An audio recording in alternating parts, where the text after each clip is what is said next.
limitations in their minds, who have lost that fire in their eyes.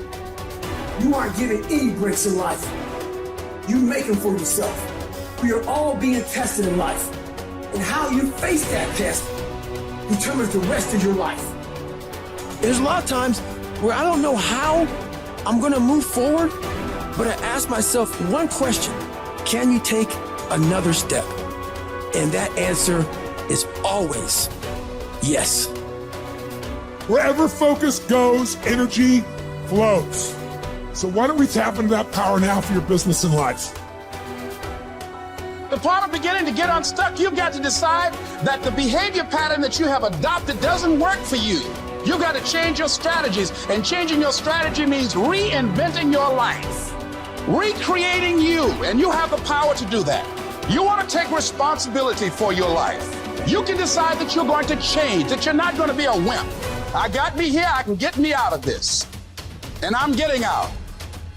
It's not easy reaching your dreams. It's not easy to achieve a happy and fulfilled life. It's not easy getting up every day, fighting, going through the daily struggles, getting rejected constantly, getting laughed at all the time, going through trials and tribulations, facing the pain of defeat over and over again. It is not easy, but if you do it, it is worth it. See, when people ask you, say, how you doing? Even if you're having some difficult times, say, I'm blessed and highly favored. Because anytime you wake up and you don't have a white chalk outline around your body, it's a great day.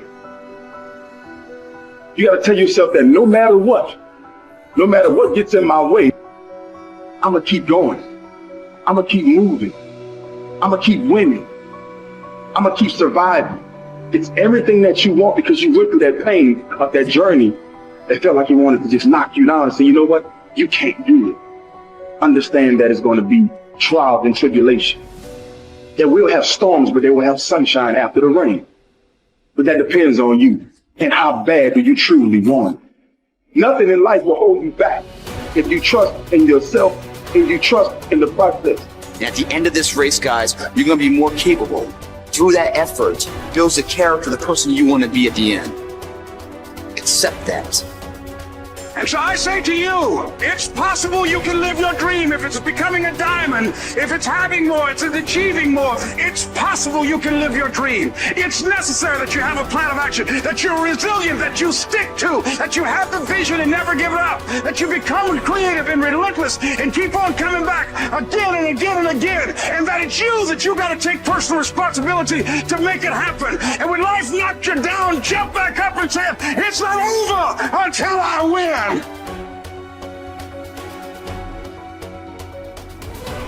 What does success look like? What does it take? A human being has come with such open sense of possibilities. Those who are committed to being successful with whatever they're doing, one important aspect of their life that is what gets you across so many lines in our life, so many barriers in our life.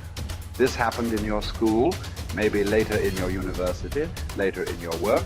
It's happening to people, maybe not everyone, but to a whole lot of people. Their commitment to success is weak. They want to succeed. They will take 3 steps. Then something little interesting happens here. They will go away here. They will go away there. They will go away there. Hey, I want to live. Their commitment to success is weak. Either situations around them in some way, situations can impede you from doing what you're doing very easily. Many times it happens to everyone. But when this happens, people weaken their commitment for their success. Maybe physically they'll feel a little weak. They will weaken their commitment to success.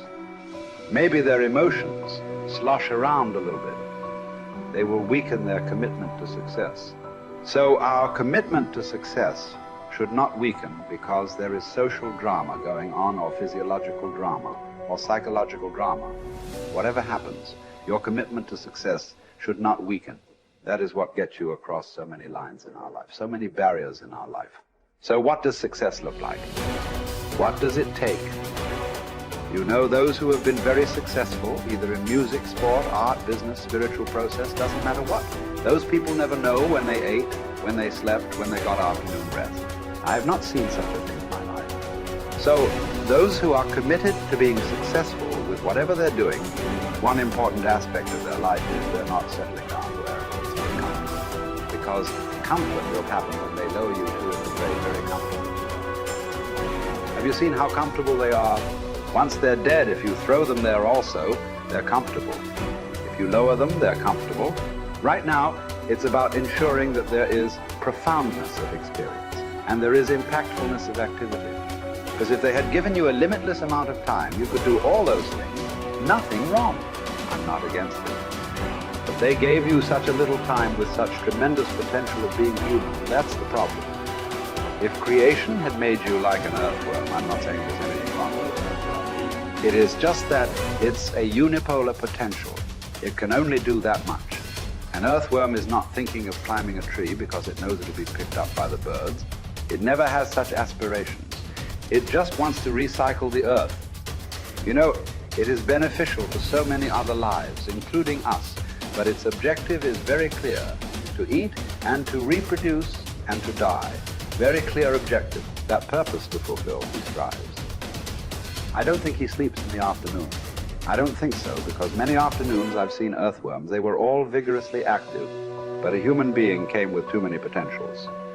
Because of that, it needs a certain level of striving for a human being to forget about the world, to consider yourself successful.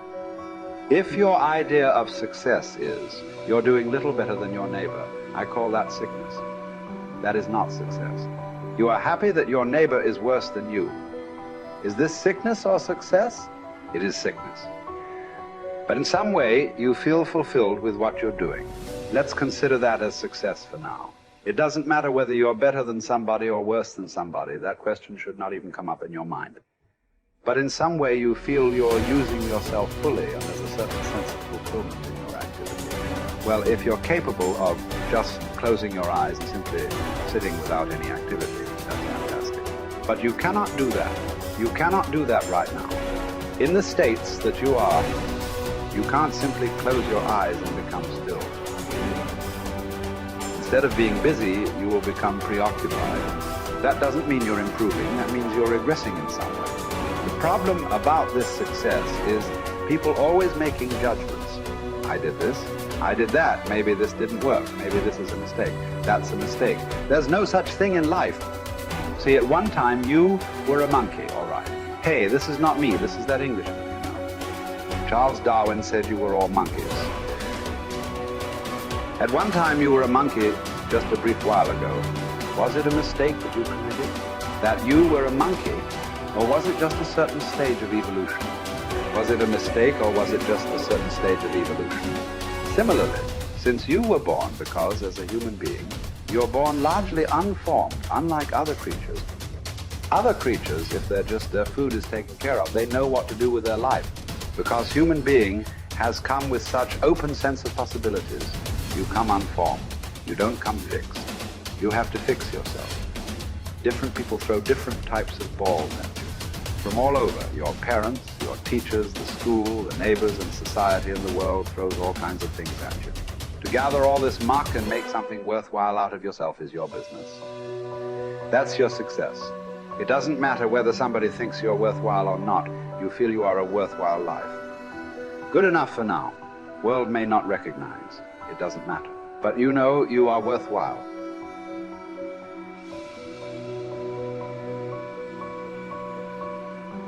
It's hard to say what the soul means metaphysically because, say beyond the confines of a single human being, we do have this sense that the soul can expand itself into something that's greater than it has been. It has this capacity for growth. And we do have the sense that the soul can expand itself to the point where it's enlightened, for lack of a better word, that it's working as efficiently as possible to transform everything that's unnecessarily painful and malevolent about the world into what's positive and good. And that it does that as a consequence of confronting the world with courage and truth. And I think that's right.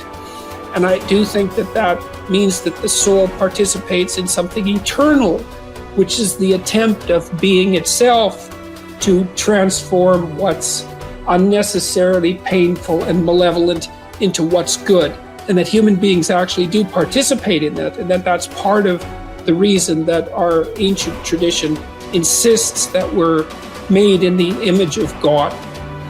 And I think that it's a mistake to underestimate the importance of that, because I don't think that you can live a life of sufficient profundity to protect yourself from being corrupted by suffering and malevolence without adopting a responsibility that's commensurate with that set of ideas. I think that you either orient yourself upward, to the star above the horizon, and try desperately to improve the structure of being, or you work at counter purposes to it and make things worse. I don't think there's a middle ground. In fact, to the degree there is a middle ground, it tilts towards the negative, because people who try to occupy the middle ground